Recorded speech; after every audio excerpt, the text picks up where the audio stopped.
दांतों का काम आंतों से मत लीजिए, अन्यथा बहुत ज्यादा पछताना पड़ सकता है।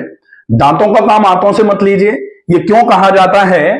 क्योंकि ईश्वर ने हमारे मुंह में दांत लगाए, मुंह में दांत लगाए, और फिर उस दांत का उपयोग क्या था कि जो भी हम खाएं वो अच्छे तरीके से चबाएं और चबा करके वो खाया जाए, और चबा करके खाने के बाद फिर वो आमाशय में पहुंचे आहार नाल से होते हुए, और आमाशय में पहुंचने के बाद फिर वो आमाशय में पाचक रसों के साथ अच्छे तरीके से मिलेगा, तब जब वो सही तरीके से चबाकर खाया जाएगा।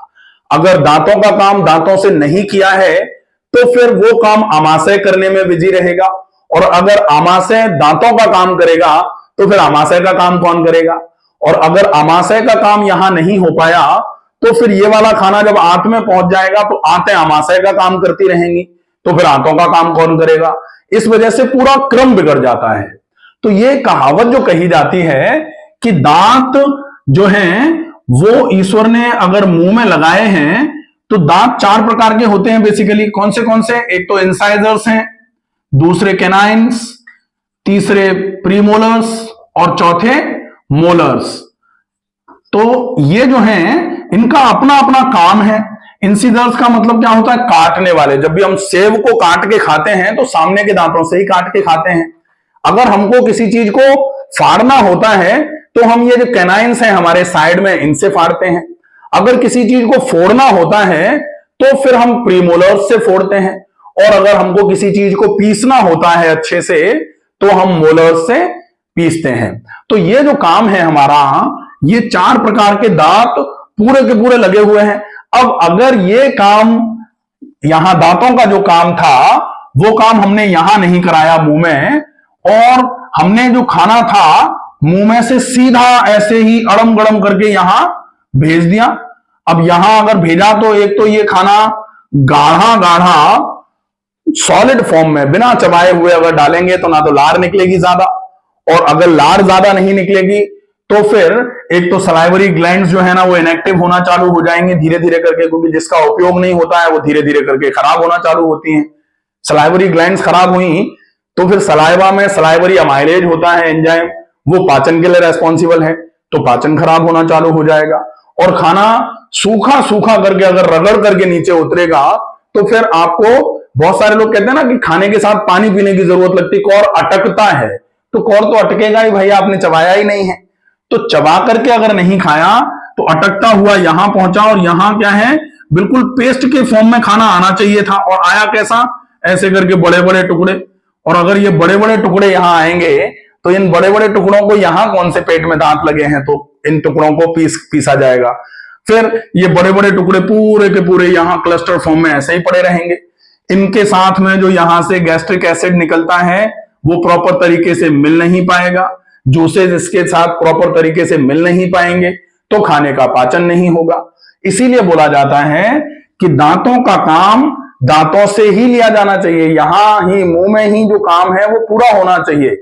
और अगर यहां चबा करके खाया जाएगा तो निश्चित ही यहां आमाशय अपना काम करेगा। दांतों ने अगर अपना काम करके खाने को पहुंचाया है तो आमाशय अपना काम करेगा, और आमाशय ने अपना काम करके खाने को अगर नीचे उतारा है छोटी आंत में तो छोटी आंत अपना काम करेगी।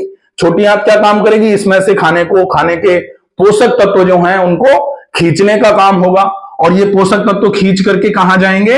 ये पोषक तत्व खींच करके लिवर की तरफ जाएंगे, और लिवर का क्या काम होगा? लिवर का काम मेटाबॉलिज्म है, प्रॉपर तरीके से मेटाबोलाइज होगा खाना, और उसके बाद फिर वो पूरा का पूरा चल जाएगा ऊपर की तरफ इंफीरियर वेना कावा से होते हुए हार्ट की तरफ, हार्ट से फिर फेफड़ों की तरफ ऑक्सीजन लेने के लिए, फेफड़ों से ऑक्सीजन लेके लेफ्ट साइड के चैम्बर में, और वहां से लेफ्ट वेंट्रिकल में आकर के पूरे शरीर में।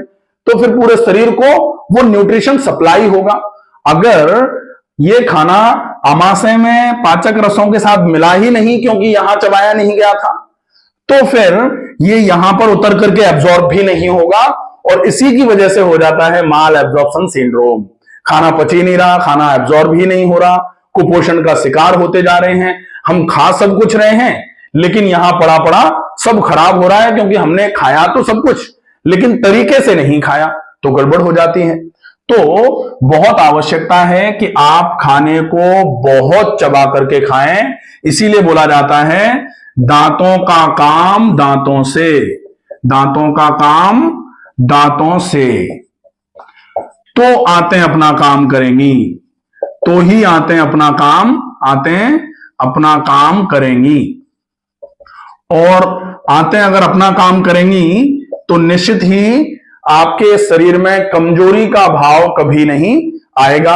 आपके शरीर में जो भी आपने खाया है अगर वो सही तरीके से अब्जॉर्ब होता रहेगा तो आपका शरीर कभी भी कमजोर नहीं होगा, कभी कमजोरी फील नहीं होगी और कभी भी आपको कब्ज भी नहीं होगी, क्योंकि अब्जॉर्ब होने के बाद जो बेकार का बचेगा उसमें से केवल बड़ी आंत को पानी खींचना है और थोड़ा बहुत न्यूट्रिशन जो बच जाता है उसको खींचना है और थोड़ा बहुत पानी छोड़ करके बाकी पूरे के पूरे एक्सक्रीटा को यहां मलाशय पे ला करके जमा करना है।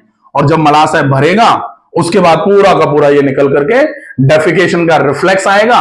ब्रेन कहेगा डेफिकेशन रिफ्लेक्स भेजा है ब्रेन ने, तो फिर आप जाकर के कमोड पर बैठेंगे और पूरा का पूरा स्टूल या एक्सक्रीटा जो है निकल करके बाहर आना चालू हो जाएगा और आपको पाचन तंत्र की समस्याओं से निजात मिलेगी। कब मिलेगी? केवल एक ही चीज, अगर आप सही तरीके से इसका काम सही तरीके से लेना चालू कर दें, दांतों का काम दांतों से। और दांतों का काम दांतों से मतलब प्रॉपर तरीके से चबा के खाया जाए। एक ग्रास को उतना चबाएं कि बिल्कुल लिक्विड हो जाए।